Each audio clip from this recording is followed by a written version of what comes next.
आज हम जानने वाले हैं इस संसार की सबसे पहली प्रेम कहानी के बारे में, जिसमें न कोई शर्त थी, न कोई बंधन, बस एक दृढ़ता थी, एक श्रद्धा थी।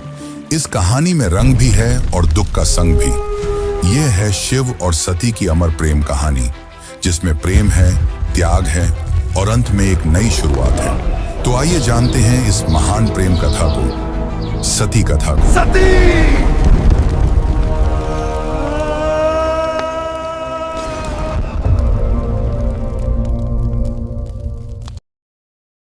सृष्टि के आरंभिक काल की बात है, जब ब्रह्मा ने अपने मानस पुत्रों को रचा।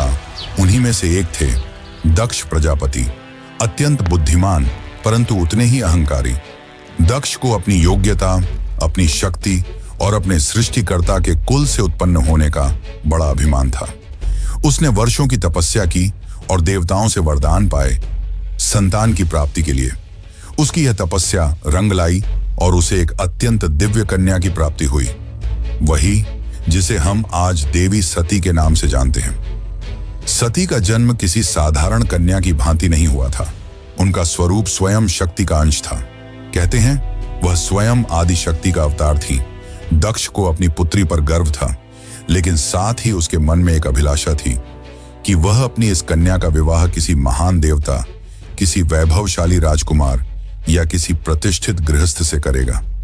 उसे यह कल्पना भी नहीं थी कि उसकी पुत्री का हृदय वहां बन चुका है, जहां वैभव का कोई मोल नहीं, जहां वैराग्य ही आभूषण है, भगवान शिव। देवी सती बचपन से ही विचित्र स्वभाव की थी। अन्य कन्याओं की तरह ना तो उन्हें श्रृंगार में रुचि थी, ना ही राजसी जीवन की भव्यता में। जब जब वह शिव की चर्चा सुनती, जब किसी आर्षि द्वारा शिव की महिमा का वर्णन होता, उनका हृदय गहरे भावों से भर उठता। शिव जो श्मशानवासी हैं, जो मृग चर्म धारण करते हैं, जो भस्म रमाते हैं और सर्पों को आभूषण की तरह पहनते हैं। आम कन्याओं के लिए यह भय का कारण होता, पर सती के लिए यही शिव उनके अंतर्मन में बस चुके थे। धीरे धीरे यह आकर्षण भक्ति में बदला और भक्ति प्रेम में। अब सती का एक ही लक्ष्य था, शिव को पति रूप में प्राप्त करना। पर यह मार्ग आसान नहीं था। जब दक्ष को सती की इच्छा का आभास हुआ तो वह क्रोधित हो उठा।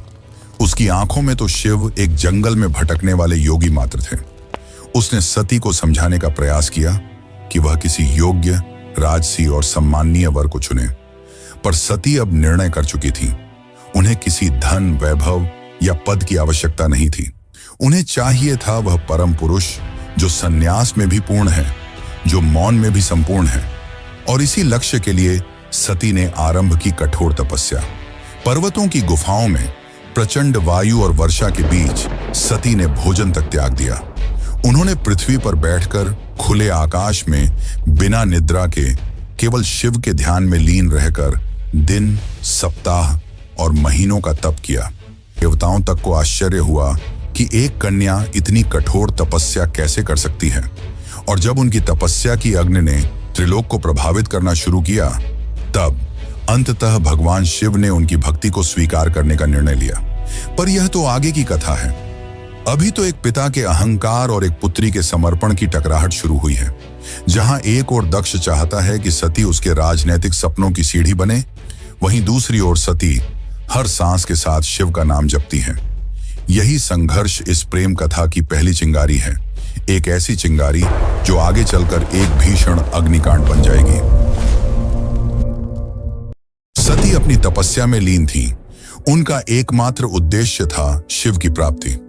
अनंतः उनकी भक्ति से प्रसन्न होकर शिव प्रकट हुए।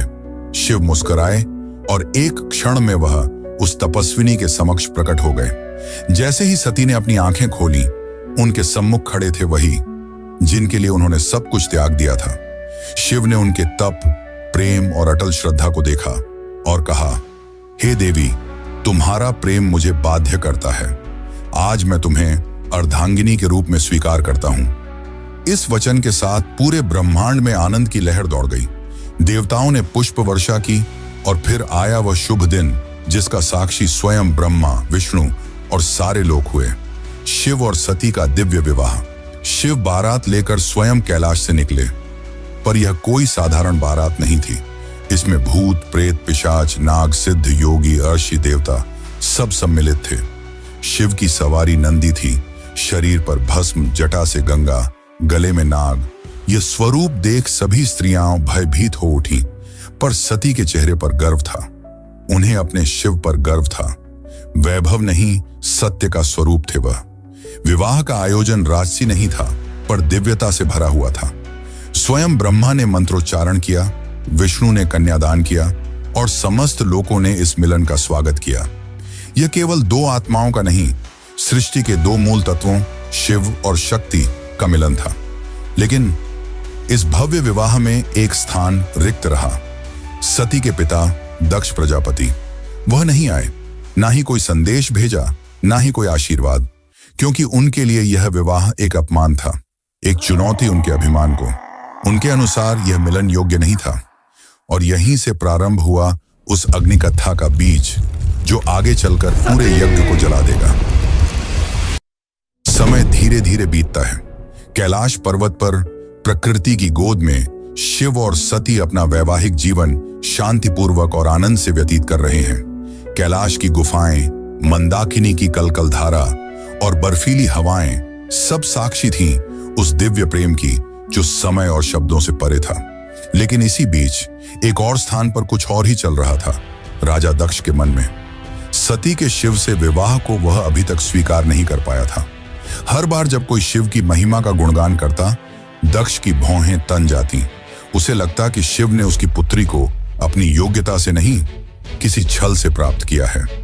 वह अपनी सत्ता, अपना रुतबा, अपनी श्रेष्ठता सिद्ध करना चाहता था, और उसी घमंड ने उसे एक विशाल यज्ञ के आयोजन की प्रेरणा दी। दक्ष ने यज्ञ का आयोजन बड़ी धूमधाम से किया।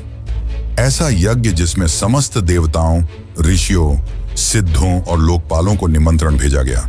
ब्रह्मा से लेकर इंद्र तक हर कोई आमंत्रित था, परंतु एक नाम उसमें अनुपस्थित था, महादेव शिव का। यह कोई भूल नहीं थी, यह था दक्ष का जानबूझकर किया गया निर्णय। उसने शिव को निमंत्रण नहीं भेजा क्योंकि उसका अहंकार उसे यह स्वीकार नहीं करने देता था कि उसकी पुत्री ने उस योगी से विवाह कर लिया, जो ना कोई राज्य रखता है, ना कोई वस्त्र, और जो श्मशान का वासी है। दक्ष को लगता था कि शिव को यज्ञ में आमंत्रित करना उसके सम्मान के विरुद्ध होगा। जब यज्ञ की तैयारियां चल रही थीं, उसी समय सती ने इस आयोजन की बात सुनी। किसी ने उनसे कहा, माता, आपके पिता दक्ष ने एक महान यज्ञ का आयोजन किया है, जिसमें सारे देव, ऋषि और ज्ञानी आमंत्रित हैं। वह तो आज पूरे ब्रह्मांड का ध्यान खींच रहा है। यह सुनकर सती का हृदय कांप उठा। उन्हें विश्वास नहीं हुआ कि उनके पिता इतना बड़ा आयोजन कर रहे हैं और उन्हें कोई सूचना नहीं मिली। कुछ समय तक वे चुप रहीं, शायद आशा में कि कोई दूत आएगा, कोई संदेश मिलेगा। लेकिन जब स्पष्ट हो गया कि शिव और उन्हें जानबूझकर न बुलाया गया है, तब उनके भीतर कुछ टूट सा गया। एक ओर पुत्री का धर्म उन्हें पिता के यज्ञ में खींच रहा था, तो दूसरी ओर पत्नी का धर्म उन्हें शिव की मर्यादा का ध्यान रखने को कह रहा था। अंततः सती ने शिव से निवेदन किया, स्वामी, मैं उस यज्ञ में जाना चाहती हूं। शायद यह कोई भूल हो और मेरा जाना उस विघटन को रोक सके। शिव ने सती की ओर गहरी दृष्टि से देखा। वह जानते थे कि यह आमंत्रण विहीन आयोजन एक साधारण यज्ञ नहीं है। उन्होंने शांत स्वर में सती से कहा, हे प्रिय, जहां सम्मान न हो वहां स्वाभिमान को ले जाना व्यर्थ है, और मैं नहीं चाहता कि तुम उस यज्ञ में जाओ जो केवल क्रोध और घमंड से जल रही है। परंतु सती व्याकुल थी। उनके भीतर एक द्वंद्व चल रहा था, पिता और पति के बीच। उन्होंने पुनः प्रार्थना की, प्रभु, मैं केवल एक पुत्री के रूप में वहां जाना चाहती हूं। मैं पिता से बात करूंगी, शायद वह बदल जाए, शायद उनके मन का विष उतर जाए। शिव ने इस बार उन्होंने अनुमति दे दी। सती ने कैलाश से विदा ली, अकेले, बिना किसी दूत या सम्मान के। वह एक बेटी थी जो अपने पिता से स्नेह की अपेक्षा लेकर जा रही थी, लेकिन उन्हें झांत नहीं था कि उस यज्ञ में उनका स्वागत नहीं, अपमान प्रतीक्षा कर रहा है। सती जब यज्ञ स्थल पर पहुंची तो उनके मन में उम्मीद थी कि पिता के नेत्रों में बेटी को देखकर कोमलता जगेगी, उनके मुख से स्वागत के शब्द निकलेंगे। लेकिन जब उन्होंने यज्ञ स्थल में प्रवेश किया तो सन्नाटा पसर गया। कोई स्वागत नहीं हुआ, कोई आसन नहीं दिया गया, जैसे वो वहां उपस्थित ही न हो। वहां बैठे देवताओं की आंखों में असहायता थी। सती ने पिता की ओर देखा, धीमे स्वर में कहा, पिताश्री, क्या आप नहीं चाहेंगे कि आपकी पुत्री भी इस पावन यज्ञ में सम्मिलित हो? दक्ष ने ठंडी हंसी के साथ उत्तर दिया, पुत्री, जिस दिन तूने उस नग्न भस्म रमाए श्मशान में विचरने वाले औघड़ को अपना पति चुना, उसी दिन तू मेरी पुत्री नहीं रही। दक्ष का स्वर ऊंचा हो रहा था और उसके शब्द जैसे शिव के लिए विष से भरे बाण हो। यह सुनकर सती की आत्मा कांप उठी थी।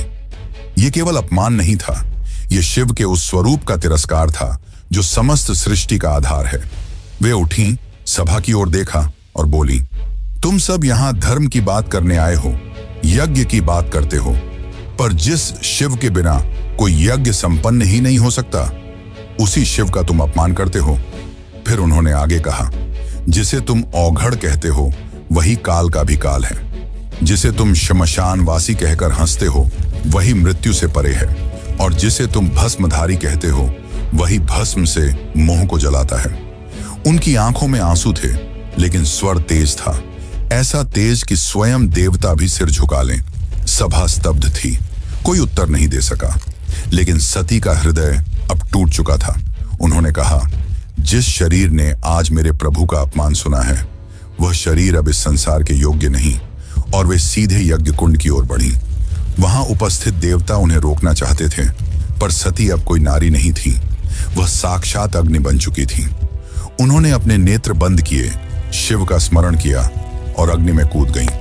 उनके चेहरे पर भय नहीं था, बल्कि एक शांति थी, एक समर्पण था जो पूरे यज्ञ मंडप को झकझोर गई। अब इस यज्ञ की अग्नि से वो तूफान उठने वाला था जो पूरे को तबाह कर सकता था। तो चलिए अब जानते हैं आगे की कथा। लेकिन उससे पहले अगर आपको वीडियो अच्छी लग रही है तो वीडियो को लाइक जरूर करें और कमेंट में लिखें, हर हर महादेव। कैलाश पर शांति थी, पर वह शांति तूफान से पहले की थी।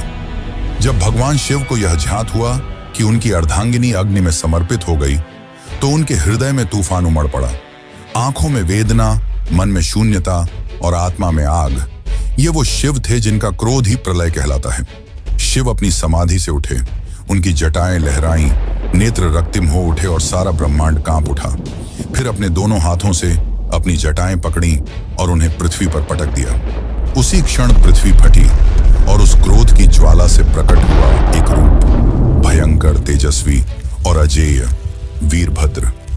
वीरभद्र कोई सामान्य योद्धा नहीं था, वह शिव के विकराल रूप का अंश था। उसका शरीर अग्नि सा दीप्यमान था, आंखों में प्रतिशोध की ज्वाला, हाथ में तलवार। उसका प्रकट होना सृष्टि के संतुलन को डगमगाने लगा था। वीरभद्र प्रचंड गति से दक्ष के यज्ञ की ओर बढ़ चला। जिस दिशा में वह चलता, धरती कांपती, आकाश बदलता और देवताओं के हृदय कांप उठते। जैसे ही वीरभद्र यज्ञ स्थल पर पहुंचा, आकाश में अंधकार छा गया और वीरभद्र प्रकट हो चुका था। उसकी उपस्थिति मात्र से यज्ञ की अग्नि थर्रा उठी। वह बिना रुके आगे बढ़ा। पहले यज्ञ वेदी को तोड़ा, फिर वेद पाठ करने वाले ब्राह्मणों को हटाया। उसकी आंखों में एक ही लक्ष्य था, दक्ष। वीरभद्र के सामने कोई नहीं टिक सका। वह अकेला था, परंतु अजेय। उसके प्रत्येक प्रहार में शिव का शाप था और हर गर्जना में सती का विलाप। अंततः वह दक्ष के सामने पहुंचा। दक्ष अब भी अपने अभिमान में डूबा था। वह चिल्लाया, मैं यज्ञ करता हूं, मुझे कोई छू नहीं सकता। वीरभद्र ने उसकी आंखों में देखा और कहा, तू पिता कहलाने योग्य नहीं। आज तुझे उसी अग्नि में भस्म करूंगा जिसमें तूने धर्म का मजाक उड़ाया। और एक ही झटके में वीरभद्र ने अपनी तलवार से दक्ष का सिर धड़ से अलग कर दिया। पूरी सभा में सन्नाटा छा गया। देवता स्तब्ध रह गए। यज्ञ की अग्नि बुझ गई और पृथ्वी पर सिर्फ राख रह गई। वो राख जो अहंकार, अधर्म और अपमान की अंतिम परिणति थी। वीरभद्र शिव की आज्ञा पूरी कर चुका था, पर यह कहानी यही नहीं रुकती। अब आएगा वो क्षण जब शिव स्वयं यज्ञ स्थल पर पहुंचेंगे, सती के शव को उठाएंगे और सृष्टि में संतुलन डगमगाएगा। जब महादेव यज्ञ स्थल पर पहुंचे, उन्होंने सती के जले हुए शरीर को देखा। वह दृश्य ऐसा था जिसने स्वयं काल को रुला दिया।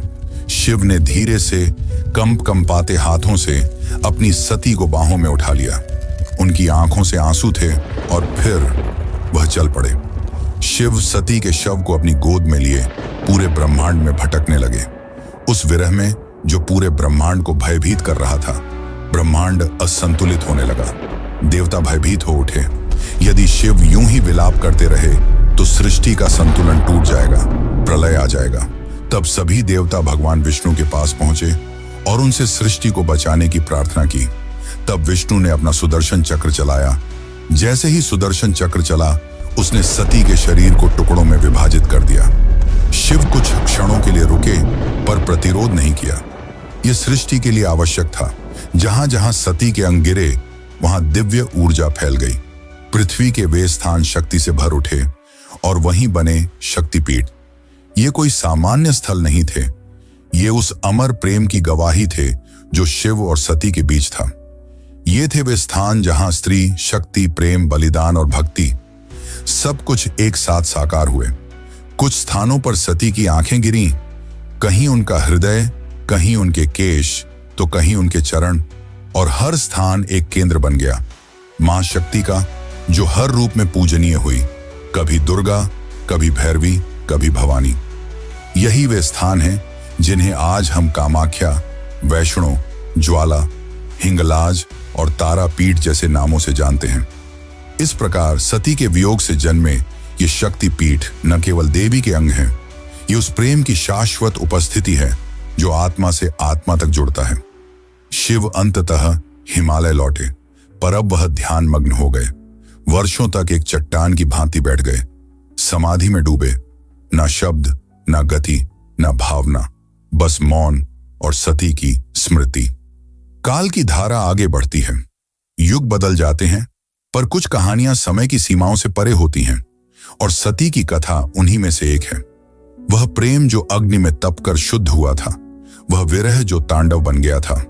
उस अधूरी यात्रा को अब पूर्ण होना था, पर यह कहानी यहां समाप्त नहीं होती। प्रेम का सफर यहीं पर रुकने वाला नहीं था। जहां अग्नि ने प्रेम का रंग दिखाया था, वहीं से एक नई दास्तान का पैगाम आने वाला था। सती के बलिदान से जो प्रेम जला था, वही आग पार्वती के रूप में फिर फलने वाला था। यह अंत नहीं, यह शुरुआत है। शुरुआत है एक अमर, अनसुनी और अनोखी प्रेम कहानी की। यह शुरुआत है शिव और पार्वती की। यह शुरुआत है एक नए युग की।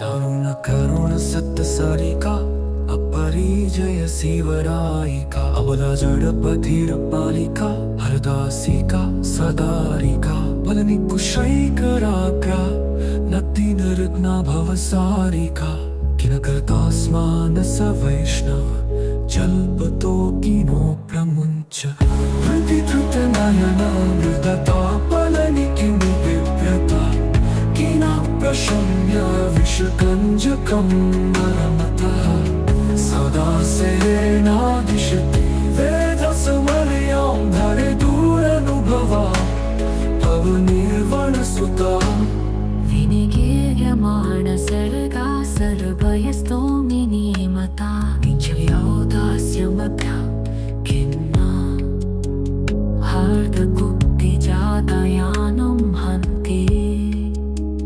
त्रच्छ्रुतिबद्धप्रजल्पं क्रुद्धा धरे दुरनुभवा भवनिर्वणसुता हृदि धृतनयनमृदता प्रबलनि किं बिभ्रतः किन प्रशम्य विषकञ्जकं नर्मतः सदा सेनादिशति वेदसमर्या